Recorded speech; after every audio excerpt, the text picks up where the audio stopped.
Hi guys, welcome to ஜின்டைம்ஸ் Babu family.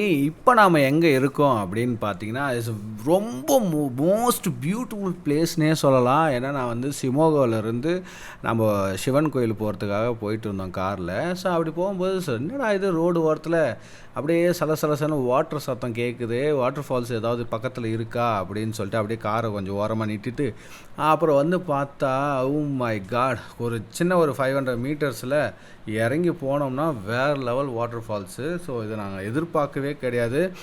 ரொம்ப அருமையாக இருந்துச்சு. இது ஐ திங்க் இது வந்து ஒரு ஹிடன் வாட்டர் ஃபால்ஸுன்னு நினைக்கிறேன். ஏன்னா அந்தளவுக்கு வந்து இது உள்ளே தான் இருக்குது. நிறையா மக்கள்லாம் யாருமே கிடையாது. நான் உள்ளே போகிறேன், யாருமே இல்லைங்க. நான் மட்டும் தான் உள்ளே போயிட்டு இருந்தேன். ஸோ சில பேர் எப்போயாவது ஒருத்தர் 2-3 பேர் வந்து குளிச்சுட்டு போகிறாங்க அப்படின்றது மட்டும் தெரியுது. ஏன்னா அங்கே குளிச்சுட்டு போன அடையாளம்லாம் இருக்கும் இல்லையா, அங்கங்கே எப்போயும் நம்ம குளிச்சுட்டு போகும்போது துணியை போட்டு போகிறது, ஷாம்பு சோப்பு இதெல்லாம் அங்கங்கே இருக்கும் இல்லையா, அதெல்லாம் பார்த்துட்டு ஓகே இங்கே எப்போயாவது தான் வராங்க பொழுது, கூட்டம் இருக்காது போல். அது ஸோ இது வந்து ஒரு ஹிடன் வாட்டர் ஃபால்ஸாக இருக்கும்னு சொல்லிட்டு நான் போய் பார்த்தா வேறு லெவலுங்க. ஆகாய கங்கை மாதிரி மேலேருந்து ஒரு ஆகாயத்துலேருந்து ஒரு தண்ணி அப்படியே சும்மா கொட்டுது, ஃப்ரெஷ்ஷாக வெளியேன்னு சும்மா வேறு லெவலில் இருந்து அதை பார்க்குறதுக்கே அந்த சவுண்டை கேட்குறதே நல்ல ஒரு இதுதான்.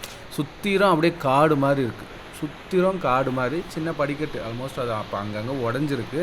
பட் சுற்றிலும் படிக்கட்டு, அதை போய் இறங்கி போய் பார்த்தா மேலேருந்து தண்ணி அம்மா எல்லாம் நீங்கள் கொல்லிமலையெல்லாம் போனீங்கன்னா தெரிஞ்சிருக்கும், ஆகாய கங்கை மாதிரி தண்ணி குதிச்சிருக்கும், அதை பார்த்துருப்பீங்க. ஸோ அந்த மாதிரி மேலேருந்து வாட்டர் அப்படியே சும்மா சலசலன்னு ஃபாஸ்ட்டாக குதிச்சுருந்தது.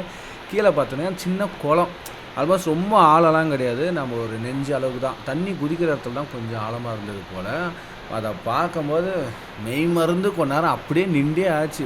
குளிக்கவே மனசு வரல, அதை பார்த்துட்டே இருக்கணும் அப்படின்றது தான் தோணுச்சு. ஸோ கொஞ்ச நேரம் பொறுத்து அப்படியே வீடியோலாம் எடுத்துகிட்டு அதுக்கப்புறம் நாமளும் வந்து தண்ணியை பார்த்தா சும்மா இருப்போமா, கடலாக இருந்தான்னா அது கிணறாக இருந்தான்னா இல்லை ஆறாக இருந்தானே குளிக்கணும்னு ஆசை வந்துடும். அது உங்களுக்கும் அப்படி இருந்தால் கமெண்ட் பாக்ஸில் ஷேர் பண்ணுங்கள். இந்த மாதிரி நீங்கள் எதிர்ச்சையாக நீங்கள் போய் ஒரு சின்னதாக ஒரு வாட்டர் ஃபால்ஸ் இல்லை ஒரு கிணறு ஆறு இந்த மாதிரி பார்த்துட்டு உங்களுடைய அனுபவம் அந்த நேரத்துக்கு உங்களுக்கு மைண்டில் எப்படி இருந்தது அதை பார்க்கும்போது அப்படின்ற ஒரு சின்ன ஒரு கருத்துக்களை வந்து கமெண்ட் பாக்ஸில் ஷேர் பண்ணுங்கள். இந்த வாட்டர் ஃபால்ஸ் எப்படி இருக்குது? ஸோ இதுக்கு முன்னாடி யாராவது இங்கே பார்த்துருக்கீங்களா? ஆல்மோஸ்ட் ஷிமோகாவிலேருந்து ட்ராவல் பண்ணும்போது இந்த ஒரு வாட்டர் ஃபால்ஸ் இருக்குது. ஸோ ஆல்மோஸ்ட் நிறைய பேர் தெரியுமா தெரியாதா எனக்கு தெரியல. யாருக்காவது தெரிஞ்சுன்னா கமெண்ட் பாக்ஸில் ஷேர் பண்ணுங்கள். ஓகே, நிறைய பேர் போயிருக்கீங்க அப்படின்ற மாதிரி தான். ஸோ பார்த்தீங்கன்னாவே தெரியும், தண்ணி பாருங்களேன், சும்மா பல நீல கலரில் அப்படியே சும்மா வேறு லெவலில் இருக்குது. செம்மையாக இருந்துச்சுங்க.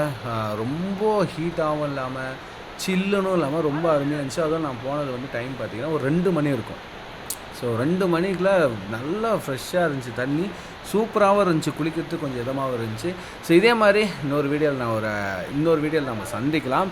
ஸோ பாய், மறக்காமல் சப்ஸ்கிரைப் பண்ணிவிட்டு உங்களுக்கு கருத்துக்களை கமெண்ட் ஷேர் பண்ணுங்கள்.